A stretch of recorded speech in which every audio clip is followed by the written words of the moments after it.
So to move us into the next portion of our convening, which is BQEI ideation, what we're going to do is talk about ideation, then also give y'all a chance to work with each other um, between your organizations so that way you can start to build that collaboration more intently and learn from each other. And I'll give you some more guidance on that as we proceed. But to get us started, I wanted to work with a definition of ideation. So consider what ideation means for you. I looked up some definitions and they comprise things like the formation of ideas and concepts, which makes sense because ideas in the word, generating ideas and solutions. That second word or that last word is really critical to our work today. And from there, it's an important means of fostering creativity and innovation. So ideation gives you an opportunity to think through things. That's why it's helpful if you have something planned or if you need to execute something, spreading that time out. Ideation helps you begin, if you do that earlier, to formulate ideas and further iterate on them. So if you were like me in grad school and wrote papers at the last minute, which I do not recommend for you, may not always be a lot of ideation. But today, there is going to be. And this is also going to lead into our next phase of the BQEI evaluation. So a way to get us ideating is to do an exercise. And I have one prepared for you today. So if you will look in your folders, there should be a sheet with 8 blank squares or grids on it.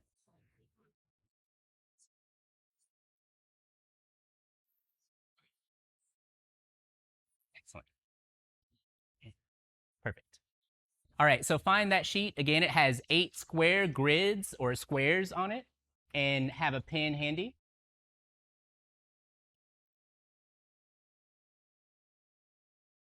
So this is an activity called Crazy Eights. Basically, what we're going to do is spend 8 minutes ideating. Over the course of that 8 minutes, you're going to try to draw 8 images in these squares, and I'll give you the topic in just a second. So during that time, every minute, I'll remind you, hey, time to move on to your next square. I encourage you to work at your pace. I do encourage you to fill up the squares if you are able to, but the goal is for you to continuously ideate. After that, what we'll do is come back together. We'll do a little debrief and then get into the rest of our session for today. So what I want you to envision, what I want you to ideate or think about is, what does Black queer equity look like? What is your vision of Black queer equity? So I'm going to get our timer started.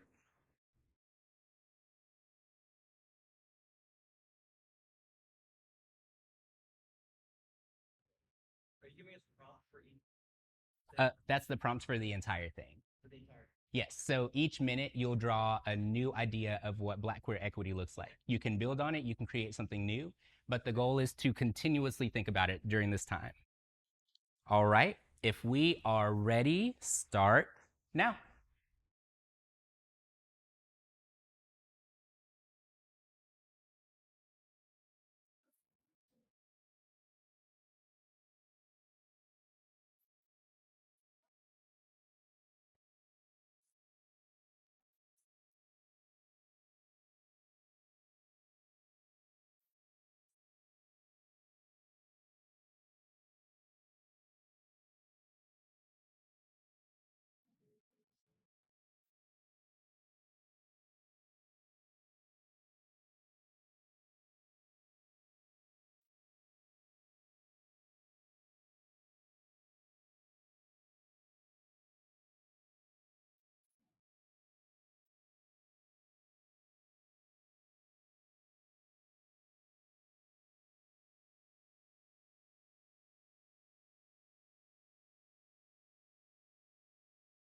All right, please move to the next square.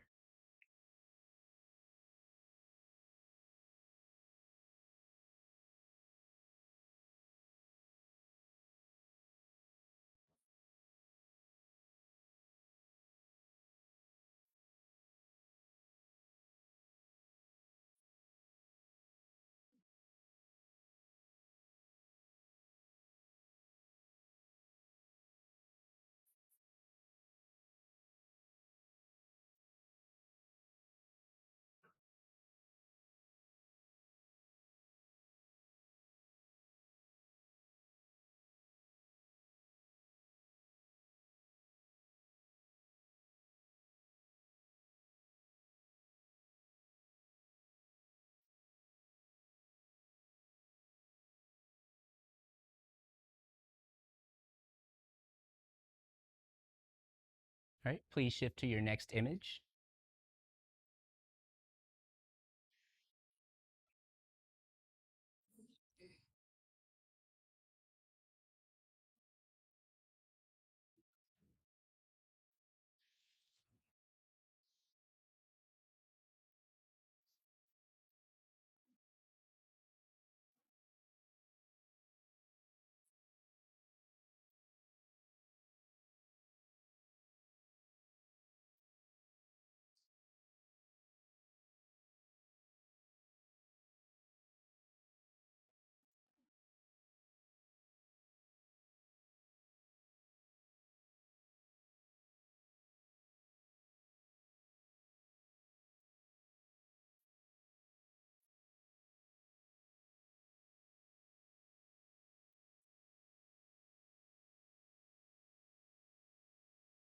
All right, please move to the next square.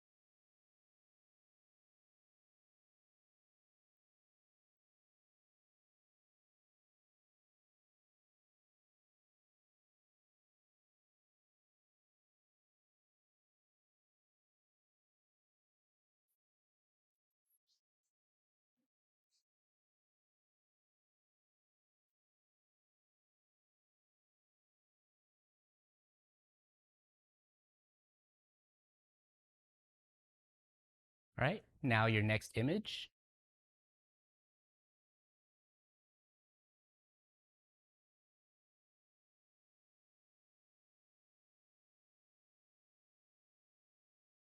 And if y'all find that you're finishing these before the minute is up, that is totally cool. You go at your pace.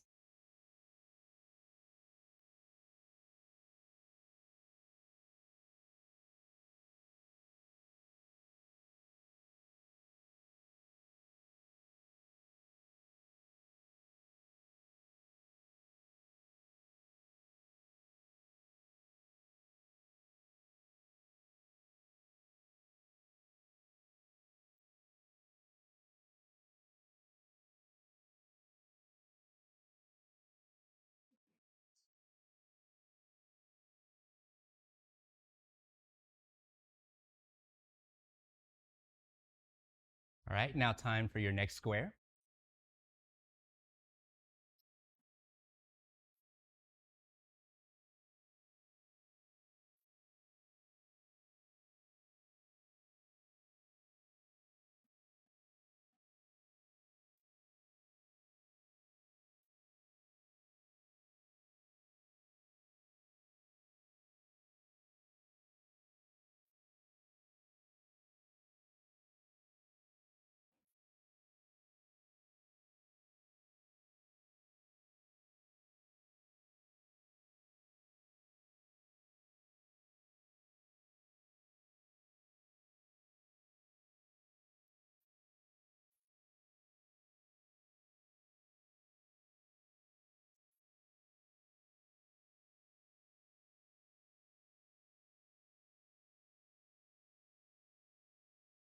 All right, now time for your next image.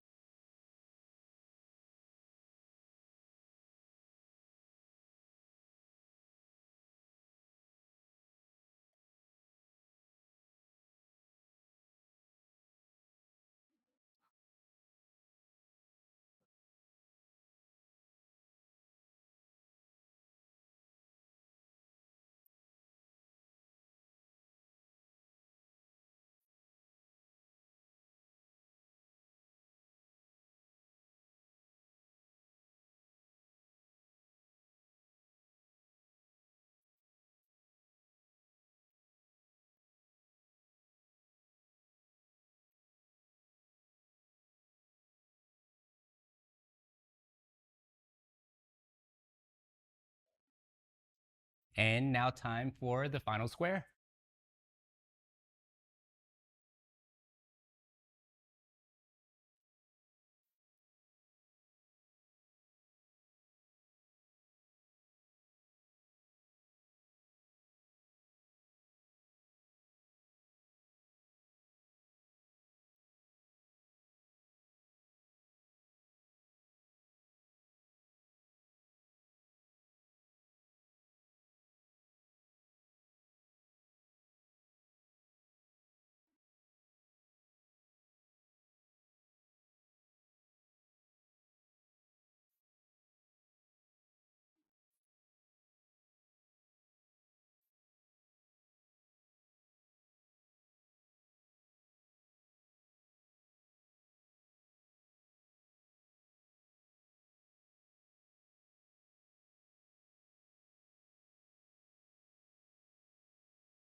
All right, that is our time. Please put your pens down. Okay. So, real quick, I just wanted to see how many of you drew something different in each of the 8 grids on your sheet. Okay. Okay, I like that. How many of you started with one and then iterated on that 7 more times? Okay. Did anyone do anything different? Right. Just wanted to see.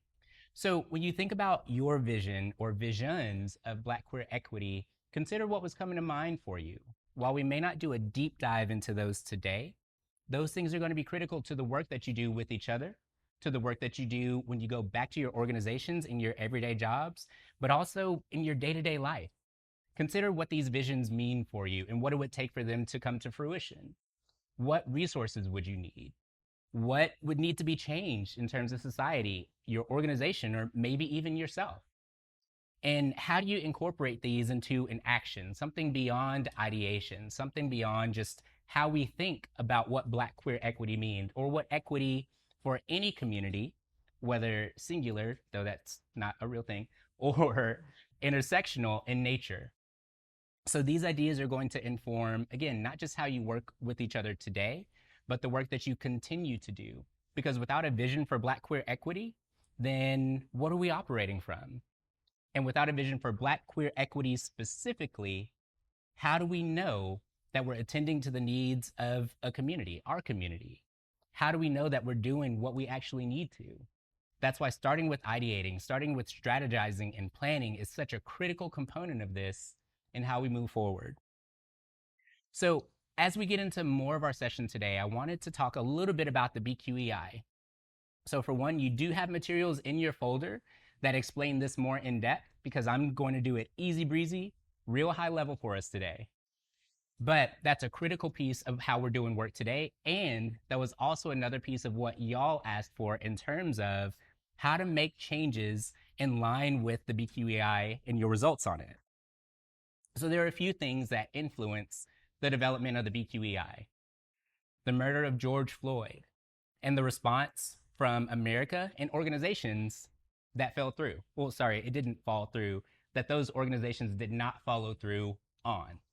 Because there was a lot of talk about racial justice in the summer of 2020 in particular. How much did we see that realized? I love video games. Guess what video game companies did? They said, yeah, let's bring in Black folks. Let's talk about Blackness and incorporate DEI. And they did very little of that.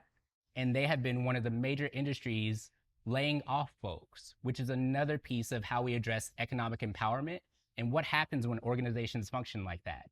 Basically, there are a lot of empty promises. Another thing that happened was the racism and anti-Blackness that, I mean, still exists, but that was prevalent in Boys Town around that time and for many years. And y'all, I'm from Arkansas. I was reading the news. I saw all sorts of stuff about that happening from miles away. So you know that it was hidden folks, and you know that there was creating an impact, not just on the community here, but the community elsewhere. But we also thought about what are the needs of a community? How are organizations supplying them or meeting them? What are we doing to address those needs and to understand what they are? And when you think about the organizations throughout Chicagoland, throughout America, and the organizations in this room, we have to consider where are those resources going? Who's being supported? not just in terms of clients and services, but also within the organization. Are folks getting what they need? Are they getting the help and the support and the resources that help them thrive, which thus helps them carry out services and important duties and helps your organization function? So, considering all of those factors, Lighthouse developed the BQEI from a community led participatory action research perspective. What that means is we talked with the community, we found out what those needs are. We did that through focus groups, through interviews, and we convened a steering committee, folks of color who are also queer, to help guide this work, using their expertise, their knowledge to refine the rubric for the BQEI that's in some of our materials today. So throughout all that process, one of the things that was central was, again, recognizing the needs of Black queer folks. But also remember that if it's not equity for everyone, then it's not equity. So while Black queer folks are the center of the BQEI and so much of Lighthouse Foundation's work, our goal is to look at the strategies to implement changes for our community. And don't just stop there. See how that can expand out. See how that can ripple out to other folks. Because again, we don't want to be the only ones in a rising boat. Everyone should be in one. And so everyone needs to be included. So when you see or when you have a focal point of a community or when you see research that's grounded in the community, that's always valuable. And it also gives us tools to be able to spread that out to make sure that other folks are benefiting from the same or similar initiatives. One of the things we found through that process was that Black queer folks in nonprofit spaces, every respondent had experienced some form of marginalization. Everybody. You don't always see that in research, and so that rang loud and clear. To highlight that point today, I have a few experiences that folks shared with us that elucidated why this work is important, what they needed, and how it informed the BQEI. So one person said, I've run a support group for 5 years, but they don't help with that at all to retain members or bus cards or food cards or anything anymore. So it's like I have fatigue because they kind of gave up on it. I'm not about to bust my tail anymore for that. I'll work and you can tell me what to do and then I'll make money, but I'm not in the habit of fixing systems anymore. How many of y'all have ever had that kind of experience where you recognize the work and you did not want to do the work to fix the system anymore because it was too tiring or folks didn't listen to you? So that's one. Another person said, oftentimes we think about professional development as giving folks a new, shiny title.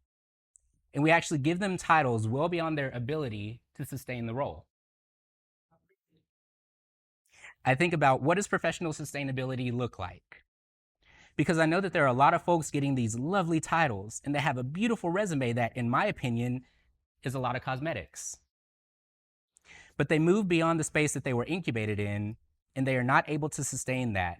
And they end up worse off than where they began. From there, one of the things that's important to me is making sure that employees see themselves progressing in the organization, seeing that there's a natural progression for them to move up and grow within the organization, that your supervisor or supervisors are fostering that environment where they're encouraging you to take on different things that may be different than the actual job description, but something that might interest you. If you're interested in something, you tend to care more about it. And that's something that's important to me. Mentorship is another that's huge, and finding a mentor that actually works. I don't want to just partner anybody up because you need to have some things in common. And you have to have someone that has your best intentions your best intentions at heart. And just slapping anybody on staff with a new person, that seems kind of forced. Another person said, I think about the composition of boards across the board. And we have individuals on these boards who are very good in governance, right? They're very good at those things. They can spit out Robert's Rules of Order. Wonderful. Great. But they've never done this work a day in their lives. And they're very quick to dictate when something is wrong, how something should be done, and why you're messing up. And lastly, a really pivotal piece. If we are truly moving to dismantle white supremacy and systemic issues in our organizations, there's going to have to be a lot of conversations followed by actions that are going to be uncomfortable. I think sometimes we hinge on that uncomfortable part. We think about the discomfort, the challenge, the trials that are going to be part of this work. But you know what? I think sometimes that's the wrong focus. We need to acknowledge that, absolutely. But that's not always solution focused. It's not always strengths based. So, in recognizing that and being willing to be uncomfortable, we actually have a lot of power. And how much of that power do we see squandered when people are unwilling to be uncomfortable? So, like I said earlier, some of that may come up for you today as well. And that's okay because they're feelings. You can do something with them. Use that to energize yourself. So, moving from there, I want you to think about how does this work for other folks in the organization?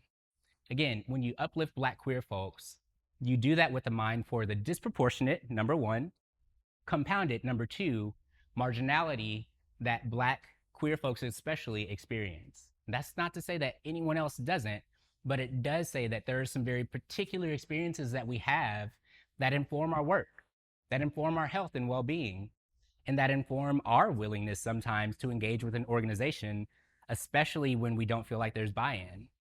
So we have to address all of these pieces, right?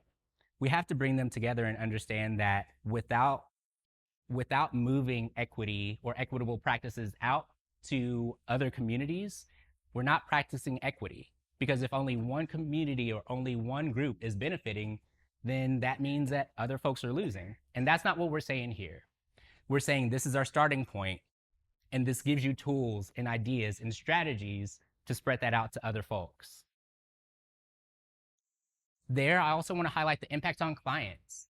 Consider that when you feel good, you do great work. When you do great work, you end up impacting people in much more positive ways. But to feel good and do great work, you need to be resourced. So you need stuff. Money is a big one, but you also need resources to carry out your job. You need resources like staff and personnel to help assist you in what you're trying to execute. Without those pieces, then we're missing something vital. People get burned out. And generally, in this kind of work, we find that that is often people from marginalized communities, especially those from intersecting marginalized communities. So we have to pay attention to all that because ultimately we do want this to spread to our clients, right? We want them to be uplifted and we want them to be empowered through the services that y'all provide and the functions in your organization. That can't happen if y'all are not in a great place because you're not resourced or you don't have the things that you need within your organization. Something critical too that came up as we were building toward the August convening was this idea of tension. And even when I thought about it, I had some reservations about how do I address this? What do I say? Because tension is uncomfortable. It's literally a state of something being pulled or drawn to a point where there's discomfort. But we have to address those as well. So one of the things I want to say is, and I cannot say this enough, you'll probably hear it a whole bunch today, is the fact that, yes, this is about Black queer folks because we recognize the need to start from Black queer experiences. But it's supposed to be everybody because our dream is that we are all uplifted by changes in practice and policy, that every one of us benefit and is compensated for the work that we do when things change.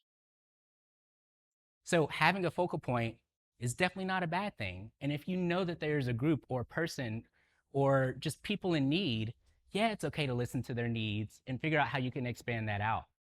But when it comes to the BQEI and the work that we're doing today, yes, we're starting from the standpoint of building from the experiences of Black, queer, nonprofit employees and board members that form the basis for the BQEI, with the full understanding that if you can do this for other communities, you can help elicit change, hopefully material change for them as a result. And also, and I'd be remiss if I didn't say this, we have to consider the role of anti-Blackness in this. That yes, when you highlight, when you uplift Black folks in particular, but especially Black queer folks, people get mad. You know where that goes back to? White supremacy. What is the system that puts us at odds with each other even though we all have needs? It's white supremacy. What is a system that says, when this group gets something, I lose it? White supremacy. What is a system that has locked our thinking into solid or singular unitary means of understanding something rather than being expansive and broadening our work and our reach. It's white supremacy. So we also have to address that. We have to reckon with the fact that, yes, people may experience tension around this, and we can build language, we can build structures to talk about it. Because if you don't have those tools, then yeah, those conversations are going to be really hard. But no matter what group you're advocating for, you have to remember that some folks are going to be upset about it. So then it's important for you to understand, well, what's the critical piece? Is it that someone is upset? Or is it that there's a community in need and we're trying to reach them? I'll leave that up to you. So as we move forward, I'm going to break you up into groups and I'll tell you exactly where to go and who you're going to be with in just a moment. But in building our work around the BQEI and building this collaborative effort today, I wanted to also build in things that y'all mentioned from our May consultations that have come up since then. So some of those things were like organizational capacity. What is the functioning of your organization? How do you get the things that you need and do the work that you need to and would like to? We have to address that because without doing so, then we end up doing a lot of ideating without the reality of materials and resources. Then there's personnel capacity. Again, just like I said, especially in spaces like this, the folks who are often the most impacted are the folks from marginalized communities and intersecting marginalized communities in particular, because we really value the work. We understand what needs to be done, and that easily turns into unpaid labor. So we shouldn't be burning people out and building equity, because that's not equity either. We should be resourcing people and giving them the things that they need to carry out their jobs or carry out the things that they would like to, because that's when powerful work is done. There's also trust within organizations. All of us have heard a story, maybe even in this room, about an organization that went back on the trust of its employees or its clients. We hear about that in Chicago all the time. So recognizing that trust has to be there too for people to be able to do their work is critical. Because if you try to do equity work and you have folks who don't trust that you're going to do what you said you would, I don't know how much is going to be done or how long you'll keep those people. Then we got to address shifts and changes in your organizations. Some of y'all are new. Some of y'all are in interim positions. Some of you have had to reckon with the history of an organization that you just came into. That's a tall order, but it doesn't mean it can't be fulfilled. And we also have to be honest about what that looks like and what it means for folks. Then we've discussed the need for the BQEI context, which, like I said, I went super high level with it today, but you do have materials that can help you learn and navigate the history of the BQEI and its foundations. We also got from you that board policies are important. You want to understand how to implement board policies and how they're related to your work. In professional development, from mentoring, coaching, affinity groups, and costs was another prevalent theme. How do you execute and implement these programs? How do you build them? How do you recognize that some of you are tired and you need something to be able to do that work? Then lastly, fair hiring. When you look at your practices, how do they correspond to fair hiring? What are your strengths there? But also, what are some of the areas that detract from that, that keep you from doing that work that's really vital and really meaningful? So I use those topics to tee up your soon-to-be group work because I want you to think about what's pertinent to you. These are the things that you told us were pertinent to you. Now I want you to talk amongst yourselves about what are the big things on your mind. When you saw your results on the BQEI or your organization's results, what did you think and what did you want to start working on? What questions do you have for other folks in other organizations about how to get that work done and what it looks like? And then how can you work together to build strategies relying on your strengths, addressing your areas for growth, and putting something in play that can benefit not just y'all in this room, not just Black queer employees and board members, but everyone within your organization and those who benefit or receive your services.